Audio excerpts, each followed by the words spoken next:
ಈ ಲೆಕ್ಕಾಚಾರ ಪಕ್ಕಾ ಮಾಡಲಿಕ್ಕಾಗಿಯೇ ಕುಮಾರಸ್ವಾಮಿ ಮೈಸೂರು ಪ್ರಾಂತ್ಯವನ್ನ ಬಿಟ್ಟು ಉತ್ತರ ಕರ್ನಾಟಕದತ್ತ ಮನಸ್ಸು ಮಾಡಿದ್ರ. ಮಂಡ್ಯ ಮೈಸೂರು ಪ್ರಾಂತ್ಯದ ಅವರ ಭದ್ರಕೋಟೆಯಲ್ಲಿ ಎದುರಾದ ಸವಾಲು ಆತಂಕಗಳೇನು? ಅದನ್ನ ನಿವಾರಿಸಿಕೊಳ್ಳುವಲ್ಲಿ ಕುಮಾರಸ್ವಾಮಿ ಎಡವದ್ರ? ಈ ಎಲ್ಲಾ ವಿಷಯಗಳನ್ನ ನಿಮ್ಗಿವತ್ತು ನಾವ್ ತಿಳಿಸ್ತೀವಿ. ಇದುವೇ ಇವತ್ತಿನ ಜನಶ್ರೀ ಫೋಕಸ್. ದಕ್ಷಿಣ ಧ್ರುವದೇಂ ಉತ್ತರ ಧ್ರುವಕ್ಕೂ. ನಾನು ಪ್ರಜ್ವಲಾ ಹೊರ್ನಾಡ್.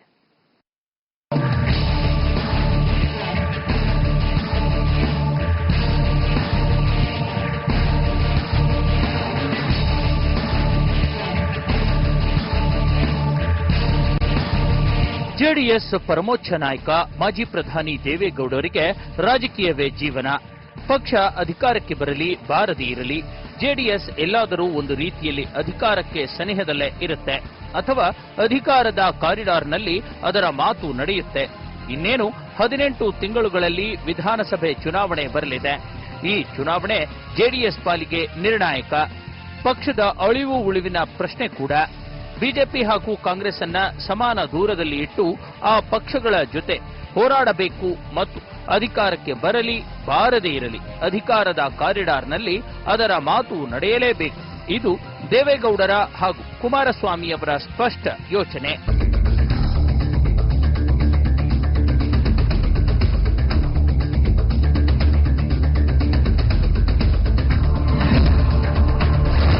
ಜಾತ್ಯತೀತ ಜನತಾದಳದ ಈಗಿನ ಸ್ಥಿತಿ ಹೇಗಿದೆ? 2018ರ ಚುನಾವಣೆಯನ್ನ ಎದುರಿಸಲು ಅದರ ಸಿದ್ಧತೆ ಏನು? ಸಿದ್ದರಾಮಯ್ಯ ಯಡಿಯೂರಪ್ಪ ಎದುರು ಅದರ ರಣತಂತ್ರ ಏನು? ಹೌದು, ಜಾತ್ಯತೀತ ಜನತಾದಳದ ಈಗಿನ ಸ್ಥಿತಿ ಅಷ್ಟೊಂದು ಚೆನ್ನಾಗಿ ಏನೂ ಇಲ್ಲ.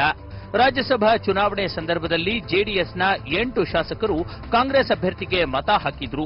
ಈ ಮೂಲಕ ಆ 8 ಶಾಸಕರು ದೇವೇಗೌಡರು ಹಾಗೂ ಕುಮಾರಸ್ವಾಮಿ ನಾಯಕತ್ವಕ್ಕೆ ಗಂಭೀರ ಸಡ್ಡು ಹೊಡೆದಿದ್ರು. ಜೆಡಿಎಸ್ನಲ್ಲಿ ಬಂಡಾಯ ಸಾರಿದ್ದು ಮತ್ಯಾರೂ ಅಲ್ಲ, ಕುಮಾರಸ್ವಾಮಿ ಅವರ ಖಾಸಾ ಬದುಕಿನ ಪರಮಾಪ್ತರೆ. ಜೆಡಿಎಸ್ನಲ್ಲಿ ಬಂಡಾಯದ ಕಹಳೆ ಮೊಳಗಿಸಿದ್ರು. ಚಾಮರಾಜಪೇಟೆ ಶಾಸಕ ಜಮೀರ್ ಅಹಮದ್ ಖಾನ್, ಮಾಗಡಿ ಕ್ಷೇತ್ರದ ಬಾಲಕೃಷ್ಣ, ನಾಗಮಂಗಲ ಕ್ಷೇತ್ರದ ಚೆಲುವರಾಯಸ್ವಾಮಿ, ಮಹಾಲಕ್ಷ್ಮಿ ಲೇಔಟ್ ಕ್ಷೇತ್ರದ ಗೋಪಾಲಯ್ಯ, ಪುಲಕೇಶಿ ನಗರದ ಶಾಸಕ ಅಖಂಡ ಶ್ರೀನಿವಾಸ ಮೂರ್ತಿ ಹಾಗೂ ಶ್ರೀರಂಗಪಟ್ಟಣ ಕ್ಷೇತ್ರದ ರಮೇಶ್ ಬಂಡಿಸಿದ್ದೇಗೌಡ.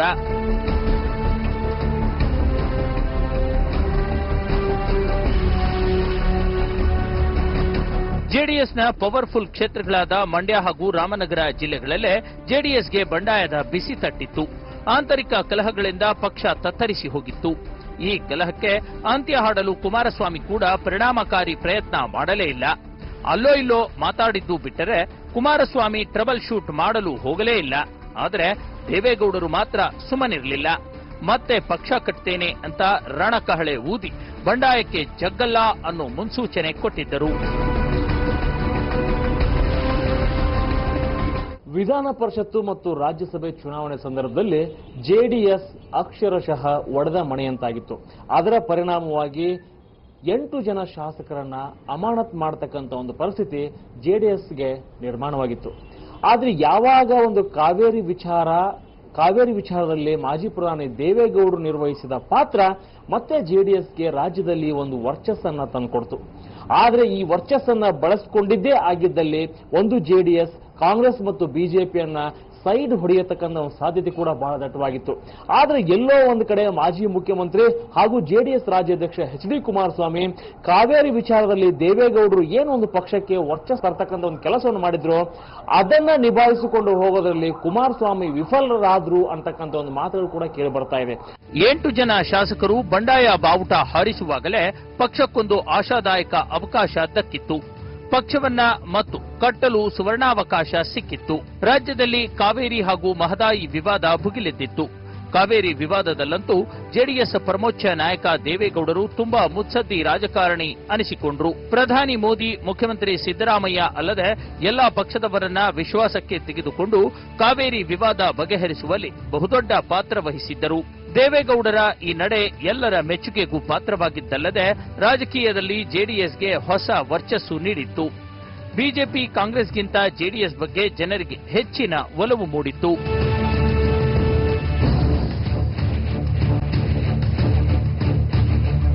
ಜೆಡಿಎಸ್ಗೆ ಪಕ್ಷ ಕಟ್ಟುವ ಮತ್ತೊಂದು ಸುವರ್ಣಾವಕಾಶ ಲಭಿಸಿತ್ತು. ಬಿಜೆಪಿ ಕಾಂಗ್ರೆಸ್ ಪಕ್ಷಗಳಿಂದ ಅಸಮಾಧಾನಗೊಂಡಿದ್ದ ಕೆಲವು ಶಾಸಕರು, ನಾಯಕರು ಜಾತ್ಯತೀತ ಜನತಾದಳದ ಕದ ತಟ್ಟಿದ್ದರು.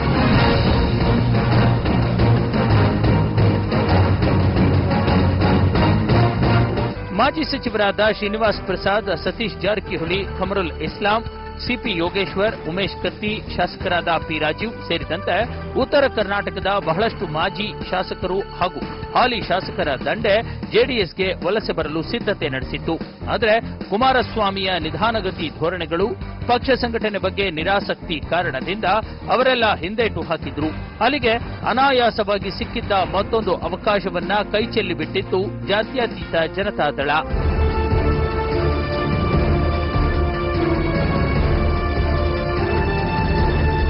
ಅಷ್ಟರಲ್ಲಿ ರಾಜ್ಯ ರಾಜಕಾರಣದ ಮತ್ತೊಂದು ಬೆಳವಣಿಗೆ ಜೆಡಿಎಸ್ಗೆ ಆಘಾತ ಕೊಟ್ಟಿತ್ತು.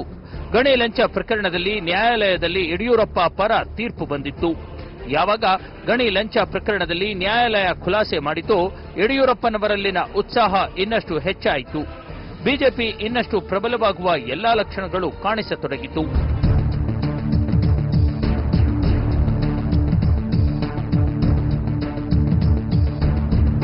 ಈ ಬೆಳವಣಿಗೆಯಿಂದಾಗಿ ಜೆಡಿಎಸ್ನ ಕದ ತಟ್ಟುತ್ತಿದ್ದ ಹಲವು ನಾಯಕರು ಬಿಜೆಪಿಯತ್ತ ಮುಖ ಮಾಡಿಬಿಟ್ರು. ಅಲ್ಲಿಗೆ ಜೆಡಿಎಸ್ ನಂಬಿದ್ದ ಹಲವು ಪ್ರಮುಖ ನಾಯಕರು ತೆನೆ ಹೊರೋದನ್ನ ಬಿಟ್ಟು ಕಮಲಕ್ಕೆ ಶಿಫ್ಟ್ ಆಗಿಬಿಟ್ರು.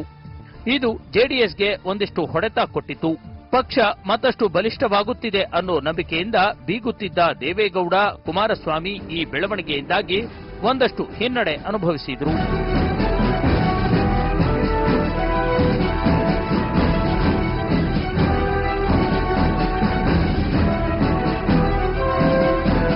ಪಕ್ಷವನ್ನ ಬಲಪಡಿಸಬೇಕು ಅಂತ ಹೋದಾಗ ಒಂದಲ್ಲ ಒಂದು ಪೆಟ್ಟು ಬೀಳ್ತಾನೇ ಇತ್ತು. ಇಷ್ಟಾಗುವಾಗ ಜಾತ್ಯತೀತ ಜನತಾದಳದ ಭದ್ರಕೋಟೆ ಅನಿಸಿಕೊಂಡಿದ್ದ ಮೈಸೂರು ಪ್ರಾಂತ್ಯದಲ್ಲಿ ಪಕ್ಷದ ಬೆನ್ನೆಲುಬೆ ಮುರಿದು ಬೀಳುವಂತಹ ವಿದ್ಯಮಾನ ನಿಧಾನವಾಗಿ ನಡೆದಿತ್ತು. ಕುಮಾರಸ್ವಾಮಿ ಮತ್ತು ದೇವೇಗೌಡರು ಜೆಡಿಎಸ್ಗೆ ವರ್ಚಸ್ ತರ್ತಕ್ಕಂಥ ಕೆಲಸವನ್ನ ಮತ್ತು ಒಡೆದು ಹೋಗಿರ್ತಕ್ಕಂತಹ ಒಂದು ಕುಟುಂಬ ಇದೆ, ಜೆಡಿಎಸ್ ಸದಸ್ಯರಿದ್ದಾರೆ, ಅವರನ್ನು ವಾಪಸ್ ಕರ್ತಕ್ಕಂಥ ಕೆಲಸವನ್ನ ಮತ್ತು ಸಂಘಟನೆಯನ್ನ ರಾಜ್ಯವ್ಯಾಪಿ ಯಾವ ರೀತಿ ಮಾಡುತ್ತೆ, ಯಾವ ರೀತಿ ಮಾಡ್ತಾರೆ ಅನ್ನೋದ್ರ ಮೇಲೆ ಒಂದು ಜೆಡಿಎಸ್ನ ಭವಿಷ್ಯ ನಿಂತಿದೆ ಅಂತ ಹೇಳ್ಬೋದು.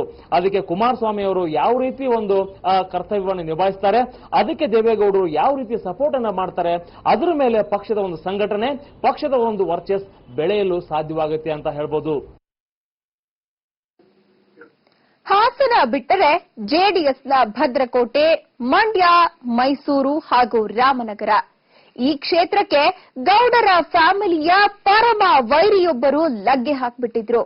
ಜೆಡಿಎಸ್ಗೆ ಮುಟ್ಟಿ ನೋಡುವಂತ ಪೆಟ್ಟು ನೀಡಲು ಸಜ್ಜಾಗಿ ನಿಂತಿದ್ರು ಆ ರಾಜಕಾರಣಿ. ದೇವೇಗೌಡರನ್ನ ಕಂಗಾಲು ಮಾಡಿದ ಆ ರಾಜಕಾರಣಿ ಯಾರು? ಮೈಸೂರು ಪ್ರಾಂತ್ಯದಲ್ಲಿ ಅವರು ಹೂಡಿದ ರಣತಂತ್ರ ಏನು? ಅದನ್ನೆಲ್ಲ ಹೇಳ್ತೀನಿ ಒಂದು ಬ್ರೇಕ್ನ ಬಳಿಕ.